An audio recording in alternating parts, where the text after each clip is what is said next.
From the Smith Center in Chapel Hill, this is TarHeelIllustrated.com. I'm THI staff writer Jacob Turner, and alongside me, as he usually is, THI publisher Andrew Jones. Andrew, maybe about an hour and a half ago, we had to go through the senior speeches. Shea Rush's was about 18 minutes in itself, so it took a little bit of time. So maybe about an hour and a half ago, Carolina beat Wake Forest on this floor on senior night, 93-83. Big night from Cole Anthony, big night from Garrison Brooks. Just overall pretty solid performance from the Tar Heels. Have now won 3 straight.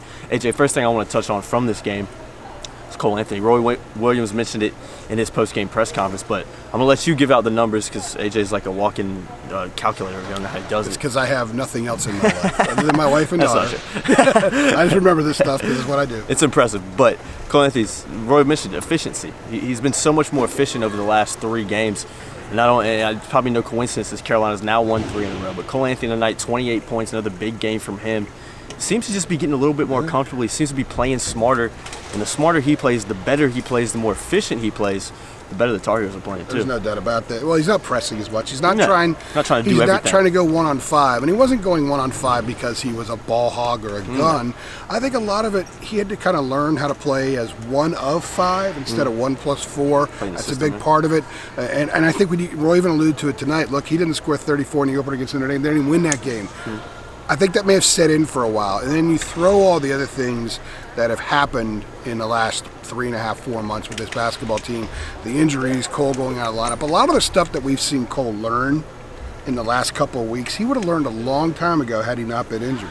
But he's learning it now. But we're seeing the result of Cole managing games better, making better decisions. A lot of times the best decisions you make are the things you don't do. Yeah, absolutely. And he's not trying to split every double team like his hair is on fire like he was doing. And he did once tonight, and he actually drew a foul on it. I think he did once against NC State and drew a foul on it. Otherwise, the efficiency is so much higher. 14 assists in 3 turnovers the last 2 games. Check this out. In the last 3 games, his shot attempts are way down. And this is what's so cool about watching this guy learn and develop. He's attempted 39 shots total in the last 3 games. He's got 72 points, and he's got 19 assists. In this thing. Yeah, and here's a guy who was taking 22, 23. Oh, yeah. He attempted 24 shots at UNC Wilmington. I know. So and what he's learning is you trust your teammates. And if the guys are moving and they're sharing the ball and they're playing the way they're supposed to play as a collective whole, if you're a point guard like him, you get rid of it and you guys run into whatever it is you're doing, whether it's the freelance motion or whether it's the running sets, you have a good chance of getting it back. And when you do, you're going to be in a much better position to take a good open shot. Why is this team shooting much better the last 3 games? Because they're getting better shots. Looks, They're knocking them down, but they're getting better shots. Christian Keeling was very clear about that. He said, someone asked him, why are you guys shooting so much better from 3-point range? Which, by the way, going back to halftime at Syracuse, 19 of their last 31 from 3-point range. Yeah, that's accurate stuff. He was asked, why are you guys shooting better? And he said, well, we're freer. So I asked him a follow-up a minute and a half later, and I said, being freer, does that mean you're just getting better looks? And he said, absolutely.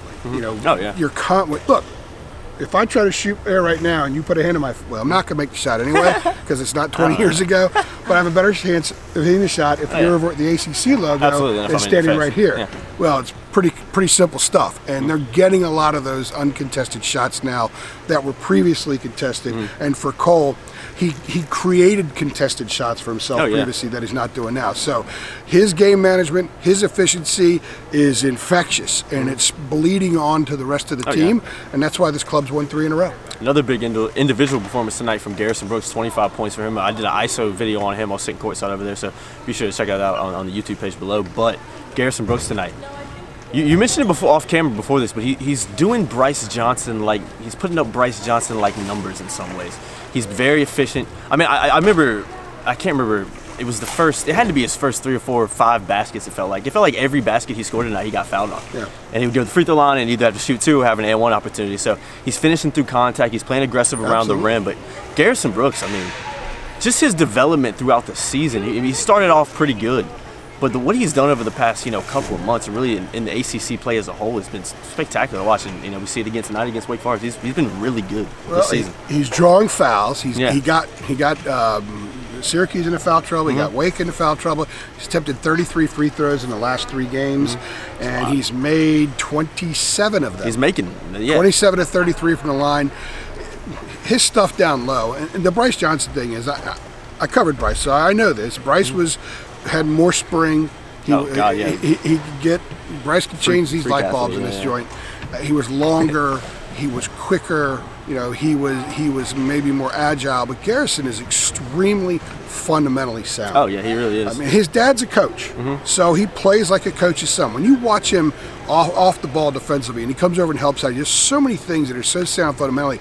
But with the ball, I haven't seen a guy as good as him when he gets a defender on his hip as him as Garrison in a long time. And he's having so many more opportunities this year to do that. He's showing us what his game is, and his game keeps pushing out. It does. It keeps pushing away. And what's really interesting is that as his game has gotten better in the 12 to 15 foot range, it's gotten more efficient around the basket. Wake's got some dudes that are big that can guard. Olivier Sarr is a guy that has a chance to play at the next level, and Garrison was really efficient with him tonight. Now, think of this: the last 5 games Garrison's played. If you remember, he missed the Louisville game. Yep. He scored 123 points. Wow. In the last 5 games, and he's shooting over 50% from the floor, well over 50% from the floor. And with all the craziness he had missing those free throws early in the year, like I said, he's 27 for 33 from the line. In the last 3 games, he's hit them late in these games, and that's why the Tar Heels have held on. And by the way, no blown leads in the last 3 games. They've made plays down the stretch. In fact, tonight, they scored 12 of their last 13 possessions.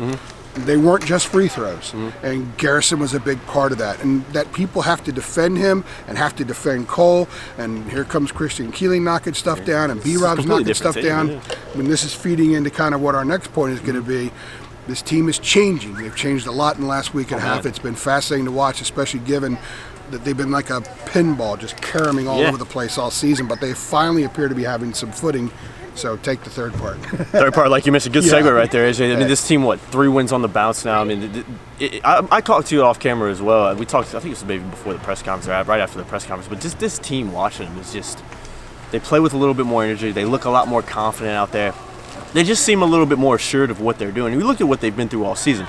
The losses they've had, I mean, you have to give them a lot of credit for not quitting and not giving up. And they've continued to work, continued to put the effort in practice, which we're always mentioning in some press conferences and whatnot. And now we're kind of seeing that. Carolina's won 3 in a row. They go to the ACC tournament next week. I don't know if it's 100% certain. I have to go look, but it's pretty likely they're going to start playing on Tuesday. So it's going to take a lot for them to win the ACC tournament. They'd have to win a lot of games in a row with basically a 7 to 8 man rotation. That's a big ask. But the way this team is playing right now, if you would have asked us a month ago, we would have said, heck no, this team has no chance of even making any type of run. A week and a half ago. Yeah, literally a week and a half ago. We would have said, no, this team has no chance of making a run the ACC tournament. Their season's probably in on Tuesday or Wednesday. They might win 1 game. But now, it's a lot different conversation, especially when not only is Carolina winning games, but in the way in which they're winning games at Syracuse tonight. I mean, it just looks a lot better of a team. They look a lot more confident, more assured of themselves, and they seem to be playing in the system. Cole Anthony's playing better. Garrison Brooks is playing really well. So things are looking up for Carolina. It's just might have been a little bit too late when you look at they got to win this tournament for them to play in the postseason even more. I think a lot of fans are saying, hey, too little, too late, or whatever. They're asking the question, what does this mean? Yeah. What do these 3 wins mean when you look at the whole season as a whole?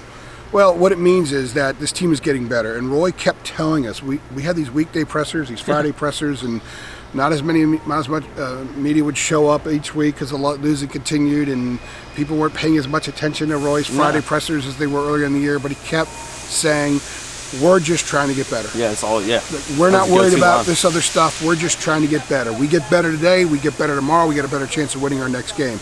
That's what they've done. You got to credit him for keeping those kids on track, especially through unbelievably difficult circumstances. It's not just playing basketball. There's so many emotional and psychological components that weave into this to a course of a season, and they've had so many of them this year. Unbelievable, Coming into tonight, they were riding a 2-game winning streak. It was their 3rd 2-game winning streak since Thanksgiving. Those are the only wins they had. And in those 6 wins, they had 4 different starting point guards. But they have 3 straight wins now with basically the same lineup. Armando Bacot, by the way, is hurt. So the injuries continue, but they found something. When they've gone small, Leaky Black played the 4 for the 4th straight game today. And I know against the zone, it's a little bit different. And he played the 4 against Louisville, and he said, boy, it's really physical. It's kind of a challenge, but that's who they have to be in order to win. Now, we'll address next week when next week comes. Now they have to play Duke in a couple of days. What this means is they're going to go into Duke very, very confident, like you said. Huge, yeah. They have guys that are making shots. They feel really good about one another. They're going to have a skip in their step when they come to practice on Thursday, and they're going to be ready to go into Durham. A team they know they can play with, okay, when they were just still kind of find themselves. Probably should have won that game, yeah. Exactly. And they're going to have an opportunity to exact a little bit of revenge, if you will. But more than anything, I think the mantra is going to be just get better. So what does it mean? It means the team's getting better. There's still some season left. And as bizarre as the ACC is this year, who knows? I mean, this has been the craziest season I've covered from a specific team in my entire career. Yeah. And I'm not exactly sure the craziness is over yet. No, I don't think so. And I'm not either. saying that they're going to cut down the Nets next week or anything like that. But this team has certainly positioned itself where they can win Saturday night. They can go to Greensboro and win a few games. Even if they have to start on Tuesday, they're not going to care. And they're not worried about that. They're worried about just getting better. And if the next opponent comes up, get better during the course of that game, and you elevate your chances to winning. So that's kind of where they are now. It's going to be interesting to see how Carolina does against Duke on Saturday and does against next week in Greensboro. But I've been Jacob Turner. He's been Andrew Jones. I'll be sure to like and share this video if you've enjoyed it. Carolina winning tonight over Wake Forest 93-83. We're TarHeelIllustrated.com. We'll see you guys on Saturday in Cameron.